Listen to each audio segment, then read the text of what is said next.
but it's hard to let go of what you've been holding on to for so long, even if it's not working anymore. It's really hard to let go. It's like, beg you, see it differently. I beg you to let go. It's not normal. It's just old. It's time to drop it and move forward. You may be a product of your past, but you don't have to be a prisoner of your past. Everything that's inflexible and everything that's not ready and everything that's backwards and everything that's negative and everything that's carnal and everything that's holding me back, I refuse to take it over into another year and waste another new year with an old mind. The devil is a lie. Just because you're used to it doesn't make it normal. Some of you, you are taking too much time trying to convince people to love you that do not matter. Tolerating and trying to get people engaged that don't matter, that don't care, that are never ever going to help you get into your destiny. I came to preach to somebody who everybody else might have given up on you. And life might not be where you want it to be, and you might not have been what you could have been, but it's not too late to become who you are. Every single time I hear about an issue, every single time I hear another story of pain, every single time I see a seemingly impossible situation, I smile wryly because I know by the grace of God and by His power, I have a testimony. Come on, it is never too late. Kiss that wrong self-image goodbye. Victory starts in your thinking. Abundance, it starts in our mind. You can't think the same way and expect different results. Start embracing who God says you are. I want to tell you something today. The moment you make up your mind to get up, you can get up. And no devil in hell, no government, no power, no boss, or anything else can hold you. Once you are free in your mind, you are free. I've seen God open doors. I've watched God make my enemies my footstool. I've seen God make a way out of nowhere. I've seen people who were against me that God made them love me. I saw circumstances that should have taken me out, but God stepped in right on time. See, many things we don't do because of the fact we want people to like us. There's some necessary losses in life. When you decide acting in your best interest, you're going to lose some friends. Everybody's not going to approve of you. There's some people that won't like you. Who do you think you are? You're arrogant. What do you think you can do? You're selfish. Thanks, I got that. Poor thinking habits keeps most people poor, not poor working class. Most people work hard, but they don't think hard. The mind is like a factory, a mental factory. And whatever you think about all day long pours ingredients into this mental factory. And that's what builds the economic, social, financial fabric of your life. As you think, so you become.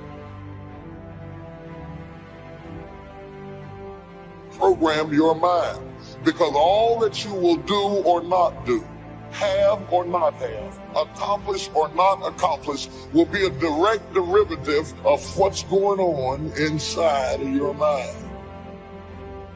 So if you don't get clear thinking on an issue, you won't be able to develop in that area. Look at somebody say it's time for a change. Well, what stops us? What stops us from making the changes that we need in our behavior, in our situation? It's the mind. If you keep doing what you've been doing, you're going to keep getting what you've been getting. So if you're at a place in your life and you ain't happy with it, you have to change some things. But you have to make a conscientious decision that you're going to change. And it's not dependent on anybody else. It don't matter what your mama think. It don't matter what your coworkers think. It don't matter what your siblings think. It don't matter. This decision is yours and yours alone. People want to know how to stop the laziness, and they want to know how to stop the procrastination. They have some idea in their head, some kind of a vision of what they want to do, but they don't know where to start. They don't know where to start it. They don't know where to start. And so they say, hey, Where do I start? And when's the best time to start? And I have a very simple answer for that. Here and now.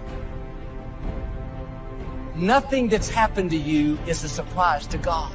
Before He laid out the plan for your life, He already knew every person who would hurt you, every mistake you would make, every loss you would go through. And the good news is, for every setback, God has already arranged to come back. For every disappointment, a new beginning. For every failure, restoration. You have to put your foot down and say, that's it. I may have gone through some disappointments. I may have made some mistakes, but I'm not going to waste the time I have left worried about what I could have done better, upset over what didn't work out. I'm stepping out of the was, and I'm coming over into the is. I'm dropping the offense, dropping the failure, dropping the hurt.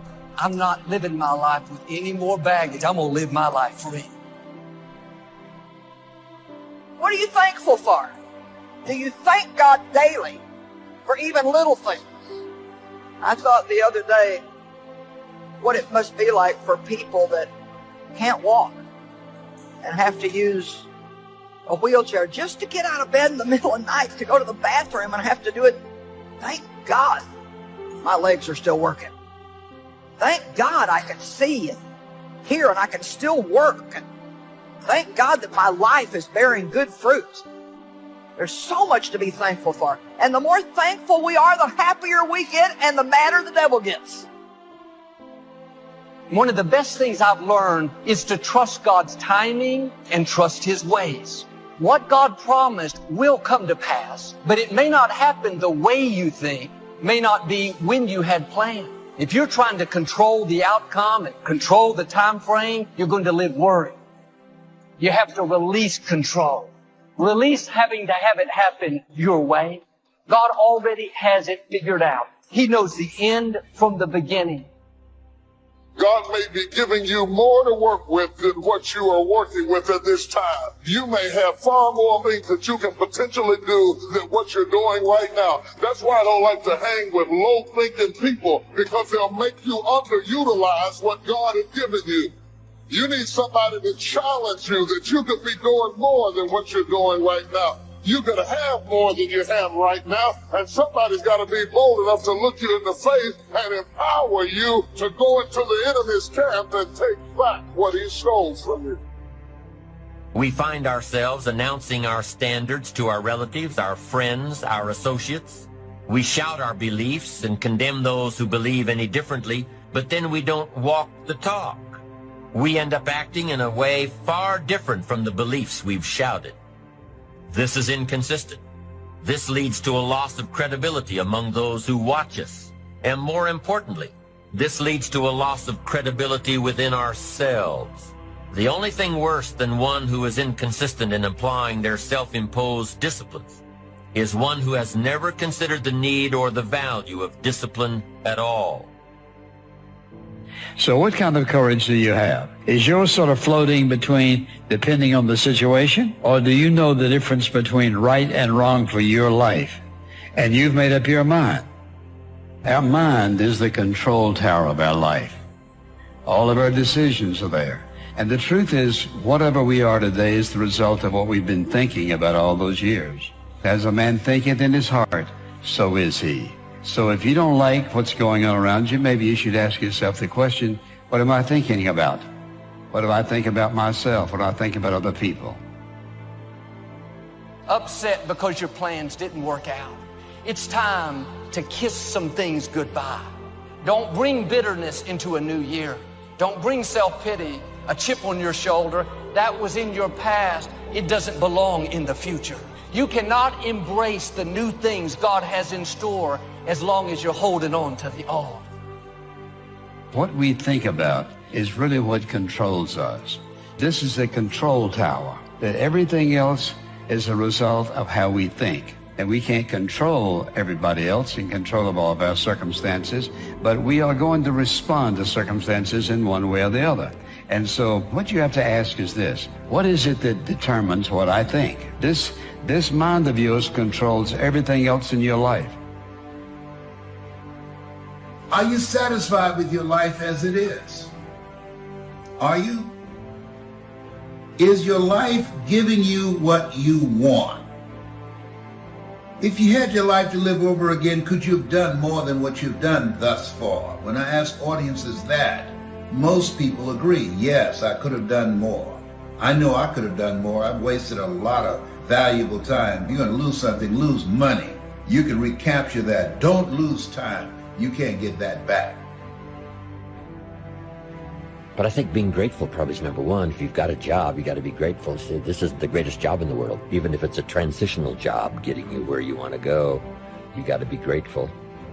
You don't have to love your job or be passionate about your job. Just passionate about staying steady, working hard, learning skills, doing this job so well that the next one will be even better, and taking such good care of this opportunity, another one will present itself. What's next for me? After all of this, I don't think that things just happen. I believe that they happen just. We have a mindset. We don't want to be the same coming out of this.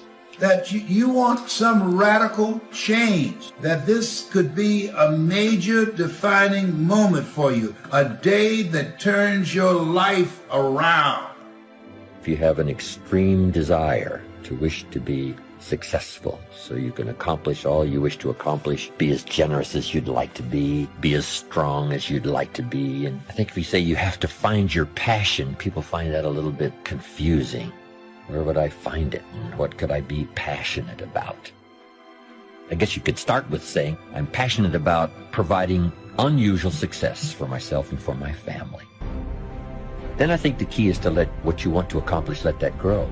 Or at first, this is as far as you can see. But if you'll do that, you can say, wow, maybe I could multiply by 2, by 3, and expand my vision, accomplish a lot more.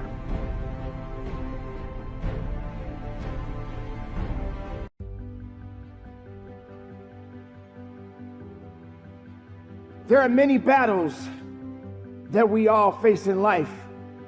Certain circumstances will come into your life, and these battles that we must face has different stories connected to it. These battles that we face each and every day of our lives has many things and many circumstances that sometimes we just don't feel that we're prepared for. But we must find a way. We must find a way and an understanding that this thing that we are dealing with right now in our lives is only temporary. It's temporary and it will not last forever. You must realize that you must grow enough tenacity within yourself to press on. We are all going to face many battles in our lives. And some of these battles we will not always win, but we must have the winning attitude.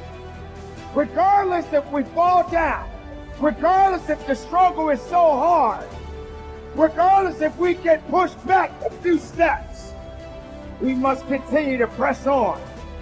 We must disconnect ourselves and stop being prisoners to the sadness, to the weakness, to the fear, to the doubt. We must become strong. We must become something unique. We must put on that suit of armor and prepare ourselves for battle. Yes, every battle cannot be won, but the winning attitude to not give up is more than enough to carry on. The places that you will go in your life, the places that you have been in your life, you have seen things that others do not understand. You have been through things that others will never be able to go through on their own. And this is what makes you special. This is what makes you unique. And this is what makes you stand out. But you are not out. You are not out of the fight. You must continue to press on, and fight with everything you have. These days and times have been so challenging. So many people have given up. So many people have given up so much of themselves. They have disconnected themselves from the reality that they are unique, that they are special, that they are blessed with this life. Life is beautiful, and you must be able to hold on to it for as long as you can, because it will not last forever. If you're holding on to stress, disconnected. If you're holding on to fear, disconnected. If you're holding on to sorrows, if you're holding on to weakness, disconnected. That relationship that you are in right now may not be working out, but that doesn't mean that you can't get out and resonate yourself. Get your mind and your body in the right place. Work on you. Don't ever give up. I don't care how dark it seems for you. Don't ever give up. Don't ever stop believing. And I know sometimes that's difficult because it seems like, man, it ain't going right at all. I was reading a book T.D. Jakes has out. It's called Hope for Every Moment. It's like one of those, you seen those daily thought books. It's inspirational thoughts for every day of the year is what it is. My daughters actually gave it to me for my birthday because they've seen me change as a person over the years. I'm not guessing this, they've actually written it to me. And so they really do appreciate the change of me just becoming a better person, you know, because when you become a better person not only for yourself, but a lot of people are affected by you being a better person. Your children are affected, your wife is affected, your co-workers are affected, a lot of your friends are affected, your neighbors get affected. When you become a better person or start to make that change, it affects a lot of people. The biggest benefit of it all will probably be you. I know I've benefited the most. There are so many auxiliary benefits of just being a better person. And I've stopped saying trying to be a better person because I just got to go about the business of getting better. Now, doesn't mean that I'm mistake-free. That's not what that is. And it doesn't mean I don't still need encouragement and I won't fall and make a lot more mistakes, because I will. But I find, man, in these books that they give me, I find so many inspirational things. And this morning when I decided to say to everybody, don't ever give up, because I know how difficult it can be, because I do understand, man, that we will all face moments and challenges in our life that's going to require us to just hold on. I wanted to encourage everybody. In this book I read, it says, well, it didn't say it, but I'm paraphrasing it now. If you ever felt like you can't find him nowhere, I mean, you ever been in a hole so dark and a situation so bad, you just felt like, man, I just can't find him nowhere, or I can't find him where I thought he was. I've actually felt that before. And I was thinking, man, well, okay, Steve, well, maybe a lot of people have been feeling that way. Maybe you ought to share your experience with them. And that's what I'm doing today. You know, maybe you've told yourself that the storm gonna be over soon. See, this is the one that I used to do. I used to say, man, the storm gonna be over soon. And then the sun came out and then it just left. Okay, hold on. Then the sun came out and then it just left. And then the rains just keep coming. Sometimes, man, you just go, wow. And it almost feels like God done missed his appointment. Okay. See, this is why I used to really get in trouble. I used to think, man, okay, is he not listening to me? Does he not hear me? Because I'm not only calling, I'm actually crying. I'm crying out. And I want this to be fixed now. You know, I used to think, okay, man, I've been praying about this. I've been going through this. Okay, I done said I give. I done already said I get the message. I've done said I get the point. Man, I was wrong. Do I have to keep getting beat like this? Ain't I paid enough for my wrong decision? I used to just think like that. I think he'd have moved on it by now. But what I want y'all to remember is that, and this is what I read in this book. In the book it said that God doesn't synchronize his clock by your little mortal watch. God don't synchronize his clock by your little watch you got on your wrist. God is in control of this whole thing. He does not move in a timely basis according to what you got to have. Now, he gonna fix it for you.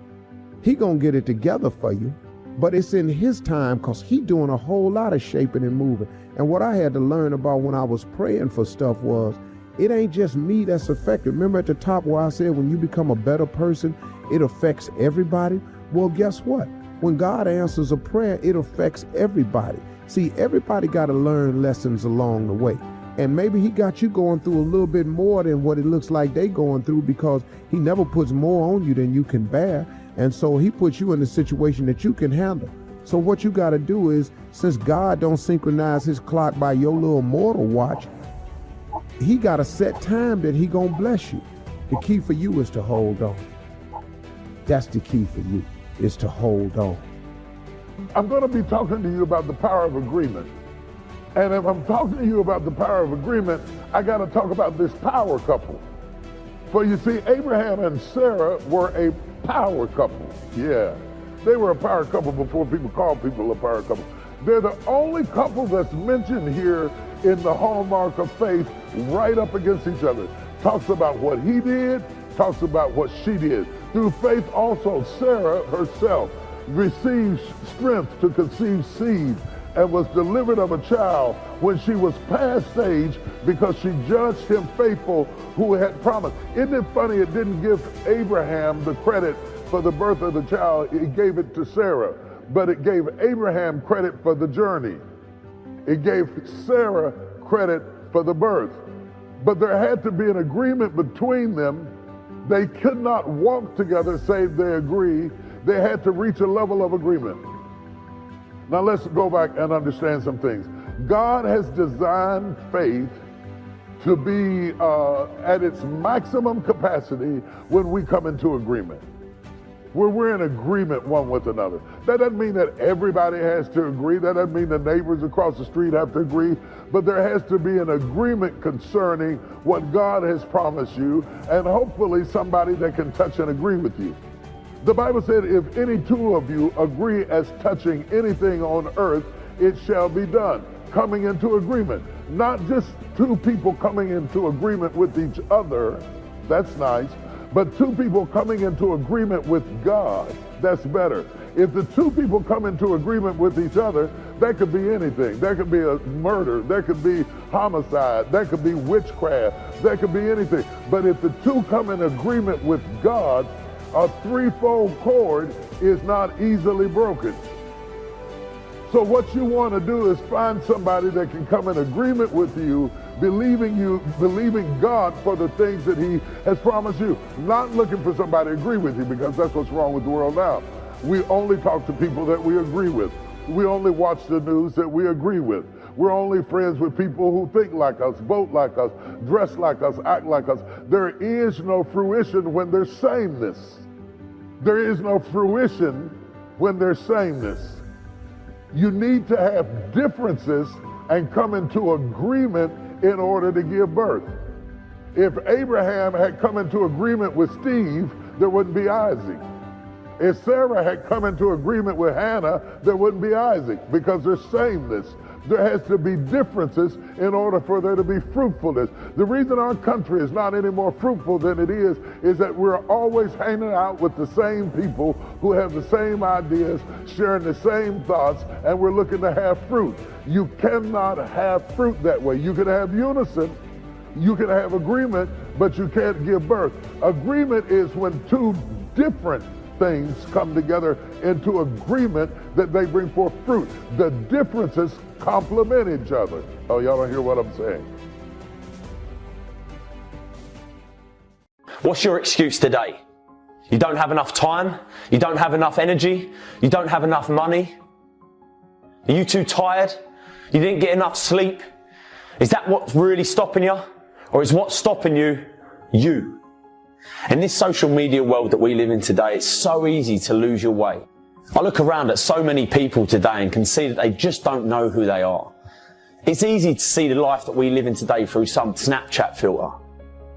To look around at everybody else and say, that's what life looks like. That life looks perfect. So they go around and start acting like other people, doing what other people do, taking a selfie in front of an expensive car, put 1 million filters on the picture and upload that to Instagram to tell the world, this is who I am.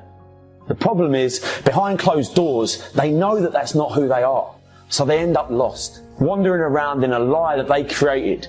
And the only thing to keep the lie going is more lies, more pictures, more filters, until one day they look around and realize that they have lost themselves along the way. They have no idea who they are or could be because they've been trying for so long to be someone else. The difference between the people who are happy and the people that ain't is that the people that are happy choose to focus on the solutions to the problems they face rather than the problems themselves. You always have a choice. You can decide to focus on the or decide to look for the solution. It's all about perspective. Dreaming is good. Having goals is good. But sooner or later, there comes a time when you must act. Dreams without action, that's the path to delusion. Without action, these dreams and goals will fill your life with a shitload of negative emotions. Things like anxiousness, nervousness. They will fester inside you and drain your energy. The reason most people don't take action is simple. It's fear. Fear of failure, fear of success. And the only way to overcome this and to stop making bullshit excuses why you shouldn't act is to make not taking action more painful than taking action. So think about it right now. Let's think of some things that might happen if you try to do the thing that you've been wanting to do for years. Okay, well, it might not work the first time. It might not be as easy as you thought. People might laugh at you and talk about you behind your back. You might get hurt. But if you keep taking action, in spite of all this stuff that might happen, guess what? Sooner or later, you're going to start winning.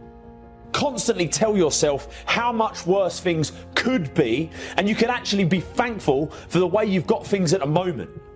Your world and your life can truly be anything you make it, but you've got to make it. Nothing can be achieved, conceived until first it's believed. You have to believe it to see it. Amazing things happen when you believe you have something. Your brain actively goes out to make it happen. It starts to notice little subtle opportunities that you would have otherwise deleted because it knows it's got a job to do to get you what you want. People take action and get done when they have had enough. They decide and they say, that's it, I'm done, no more. No more will I be treated like this. No more will I be overweight. No more will I be in a job that I hate. Just decide, man. Making action a must will piss all over the fear you have, I promise you that. At the moment, your brain thinks like this. Trying this new thing will be hard, it will be risky, etc., etc. Basically, associating taking action with pain. So, what you need to do is to train your mind and focus on the pain you'll get if you don't act. And to reinforce that, focus on all the pleasure that you will get if you act. So it'll sound something like this. It'll be a good challenge. You'll learn something new. You'll meet new people, see new places. If you do that and you take massive action every time, your life will never be the same again, I promise. We've heard the old expression, don't count your chickens until they're hatched. No, we have the ability to count our chickens long before they're hatched. Because we know, we have faith, we believe. We use the law of averages. There's bound to be at least so many. Out of every dozen, out of every 100, out of every 50. So it's possible to see the end, then begin. So here's what we want to do in our goal-setting session, is to start looking into the future of what you would like to accomplish, where you would like to go, the person you would like to be, and see if you can't get a better picture of the finished objective.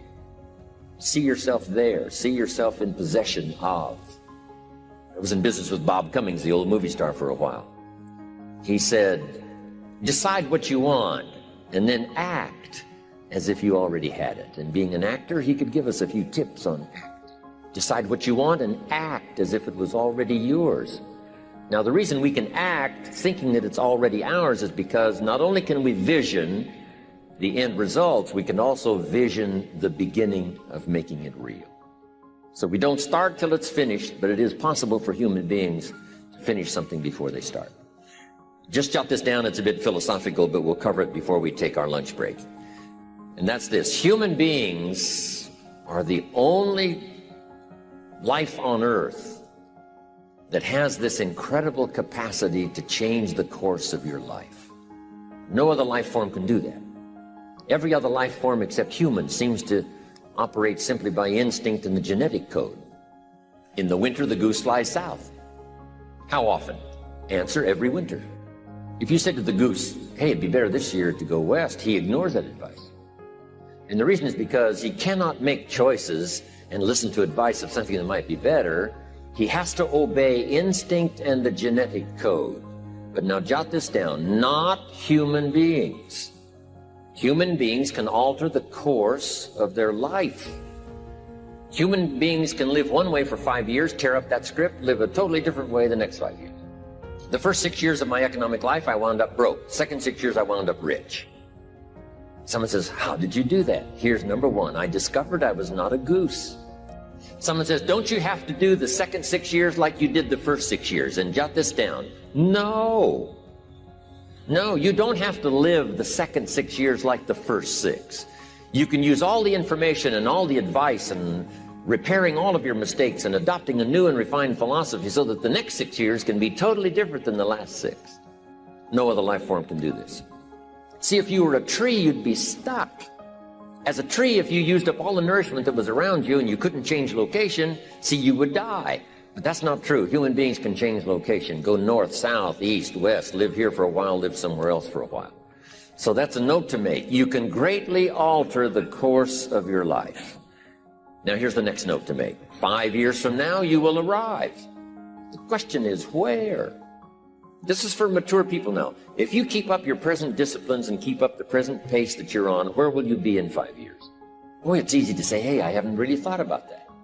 So now make this note. In 5 years, here's the probability. You will either arrive at a well-designed destination or an undesigned destination. Well-designed or undesigned. And I promise you, 5 years from now, you really don't want to arrive at an undesigned destination. Because you may very well wind up wearing what you don't want to wear, driving what you don't want to drive, living where you don't want to live, maybe doing what you don't want to do. I mean, if you think about it, there's really a big difference between just merely achieving your goals and living a life of passion. I mean, where you love your life, where you love your career, you love your family, your friends, the people around you, where you look forward to each and every day. Maybe ultimate passion is when you can get to that point where no matter what happens in your life, even when the biggest challenge happens, even when the greatest injustices occur, you just grab a hold of them and you suck the juice out of that experience. You say to yourself, what can I learn from this? How can I apply this? You find a way to use whatever life gives you to create a life of even greater meaning. Now, by the way, is that what most people do? Well, you and I both know the answer is no. I mean, every day you look around and walk around and you see people around you that look half dead. I mean, it makes me sad. There seems to be no joy in their life. There's no drive in these people. They're kind of just surviving. It's like somewhere along the line they settled for so much less than they could be. And maybe it happened many years ago. Maybe years ago they had great goals and great dreams and a great drive for a life of meaning.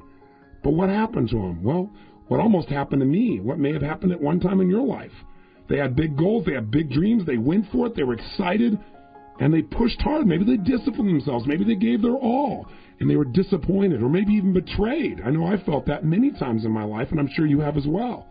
But what do you do with that? That's what determines whether you develop a passionate life or one that you have to constantly make excuses for, or one where inside of you have to settle and say, those people out there that are so excited, so passionate, it's phony, it's fake, it's just a bunch of positive thinking. See, what happens for a lot of people is they don't want to be disappointed anymore. So what they do is they disassociate. They start saying, oh, don't get your hopes up. Hey, don't get overly excited about this stuff. Come on, what are you, naive? They become skeptical. They become pessimistic. But the truth is, when people say they're skeptical or they're pessimistic, what they're really saying is, I'm fearful. I mean, people who are skeptical are just afraid of being disappointed. They're afraid of being hurt. They're afraid to feel that feeling that comes from not winning.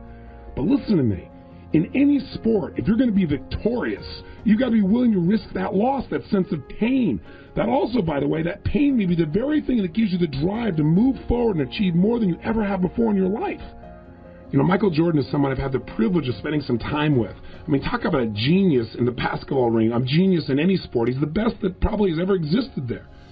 And when I talked to him the first time, I said, listen, Michael, tell me, your career's had many highs, but when did it just explode to the highest level. I mean, to where you knew your game was at its best. He said, Tony, the biggest thing that's driven me, honestly, was pain. He said, when I lost for the third time in those championships to the Detroit Pistons, he said, it ripped out my soul. It hurt so bad inside. He said, I sat there and I cried on the bus. I felt like somebody had stolen my pride. I felt like no one else had given as much as I had. I felt so bad inside. And you know what happened? Something inside of me just shifted. He said, I just was tired of feeling that way. And I decided I was going to go out that summer. I was going to lift weights and become stronger than I ever had been before. And the next year, I was going to dish out the pain. I wasn't going to take it. That we were going to win no matter what. He said, I converted all of that pain into absolute drive. And you know what happened. He won 3 national championships in a row for the Bulls. Took a little break from basketball and came back and did it again. I mean, that's real passion. Finding a way inside yourself when you're exhausted, when you're beat, when someone else seems to have more power or more skill or they're having more luck. And somehow you reach down inside and you convert the pain into power, into drive. Results in life don't come from being motivated. Results in life come from taking action, and that's where the rubber really meets the road. That's where the results really show up. See, if you wake up every day and you say you're not a morning person, you're doing a serious disservice to yourself. Because your attitude determines your altitude. A lot of your mornings start off bad because you've taken claim that you're not a morning person. Why would you not be a morning person when the whole goal is to wake up every morning? You got to be in the life-changing business. People have got to look at you like a light.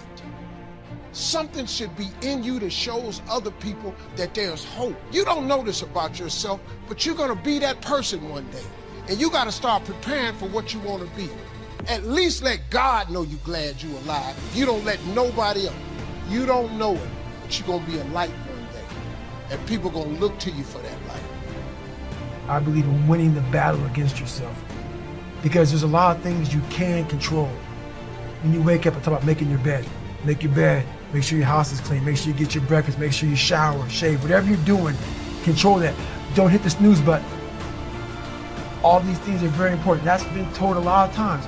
Why don't you hit the snooze button? Because you wake up already failing. You're already behind the power curve. So what happens when you hit the snooze button? You may not make your bed. You may not pick the right clothes out in the time. So that's the mindset that I think is important to bring with you every day you go, everywhere you go in life. Time is the inexplicable raw material of everything. With it, all is possible. Without it, nothing. The supply of time is truly a daily miracle, an affair genuinely astonishing when one examines it. You wake up in the morning and lo, your purse is magically filled with 24 hours of the unmanufactured tissue of the universe of your life. It is yours. It is the most precious of possessions. No one can take it from you. It is unstealable. And no one receives either more or less than you receive. In the realm of time, there is no aristocracy of wealth and no aristocracy of intellect. Genius is never rewarded by even an extra hour a day. And there is no punishment.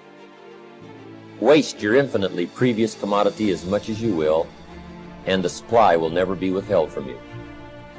You cannot waste tomorrow. It is kept for you. You cannot waste the next hour. It is kept for you. I have said the affair was a genuine miracle. Is it not? You have to live on this 24 hours of daily time. Out of it, you have to spend health, pleasure, money, content, respect, and the evolution of your immortal soul. Its right use, its most effective use, is a matter of the highest urgency and of the most thrilling actuality. All depends on that. Your happiness, the elusive prize that you are all clutching for, my friends, depends on that. How do you have time for anything? How do you have time to dink around on Facebook? How do you have time to watch hours and hours of TV? How do you have time to do anything? It's simply because that's where you put the priority. So don't tell yourself you don't have time. Just say it's not important. And maybe it isn't, and that's okay. But if it is, make the time to get it done. If you do what is easy, your life will be hard. Complain, point at your circumstances, give up your power, blame the government. If you do what is easy, your life will be hard. But if you do what is hard, your life will be easy. It's hard to make a radical change in your behavior. It's hard to take ownership. It's hard to swallow the bitter pill that wherever you find yourself, at some point in time, you made an appointment to be there. That's hard. Remember how you had a job interview for a job? We've had several of them in our lives. What did you do the night before the job, weeks before the job interview? You knew you had it. You prepared you had a bowl out for your oatmeal, your cereal, whatever you had in the morning time. Your coffee cup was out. Your clothes were laid out. You studied, you rehearsed, you were ready. You brought your best self. You were going to war with yourself because you wanted that interviewer to see your best self. You won. You got the job. After a few months in that job, you look around, I got the job. Start to back off. The clothes aren't out. Hitting the snooze button. You don't get up on time anymore. You realize that you can still have this job and not be your best self. The interview you is gone. You have your job, but the interview you is gone. So winning the battle in the morning time is just that. It's that you wake up in the morning time and you own all this stuff. Because once you leave your house, the world then gets at you. And that's why I believe in not getting up in the morning time and checking your phone immediately. Everybody does that. They get up, the first thing they do is grab their phone, look at the phone. Maybe bad news on there. So how's your day start off? I don't go to the gym. You're caught up now on that phone. That's how your day starts. You lost control. So once you win that battle in the morning time, then once you go out, now you've won. You go outside your house, you may lose your job, you may have a bad hit, but you won something. So you're going into battle having already won something. Having already won. So then, if you hit the snooze button, you go out, you're just defeated already. You're behind the power curve. Now you've won something. You feel better about yourself. So now you're able to take these hits along the way. Well, we all know sleep is really good for you. In fact, I cheat myself because I could probably, if I could sleep a little longer, I would probably be better, because all medical science tells you that how important, 7-8 hours of sleep is for each person. What I want to say to you is, when you wake up. Don't sleep during the day.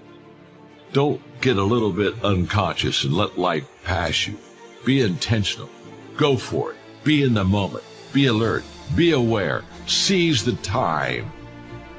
We don't have much of it. I guess what I'm really saying is, when you're awake, stay awake. Then when you sleep, it's a little bit more legal.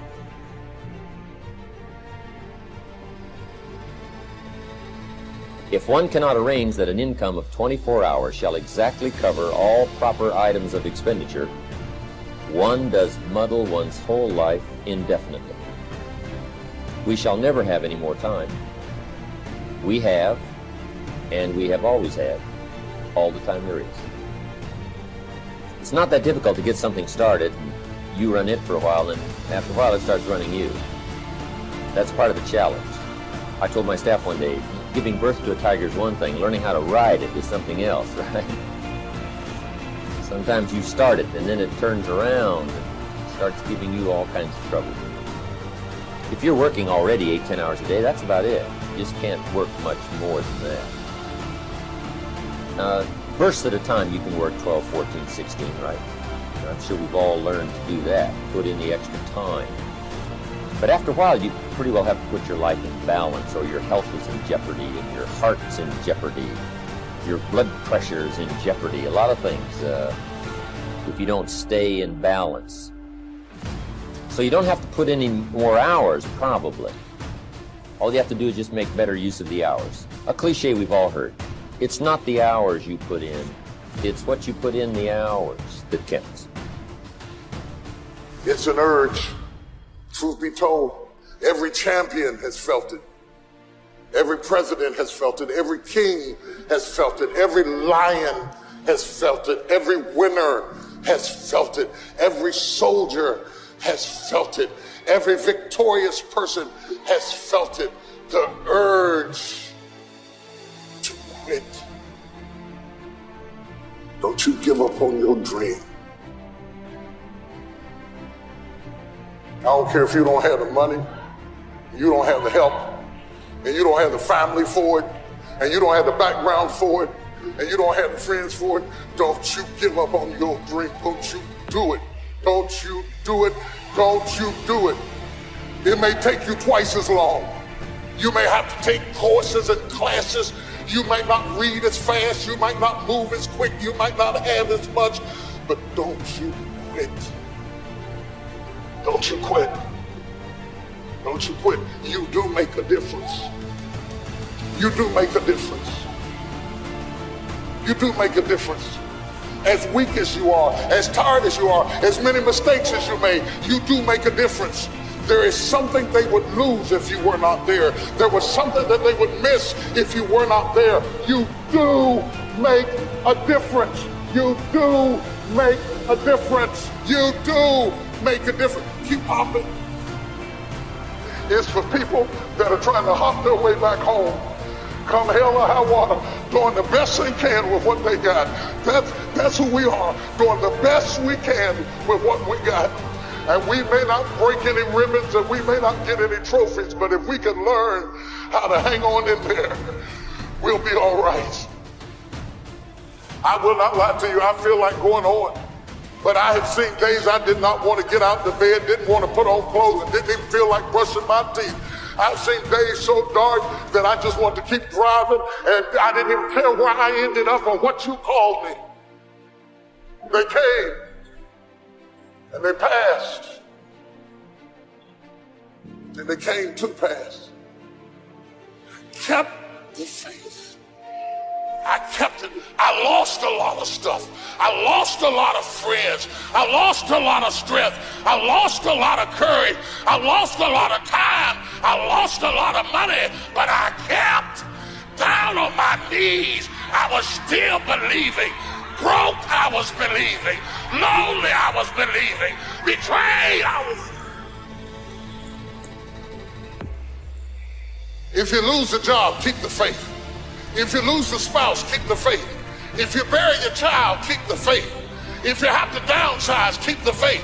If you have to move in with your mama, keep the faith. If you're at your wit's end, keep the faith. If you have to catch the bus, keep the faith. If you have to gum, keep the faith. If you get sick, keep the faith. If you lose your kidneys, keep the faith. If you got heart trouble, keep the faith. You might not get a new heart, but you got to keep your faith.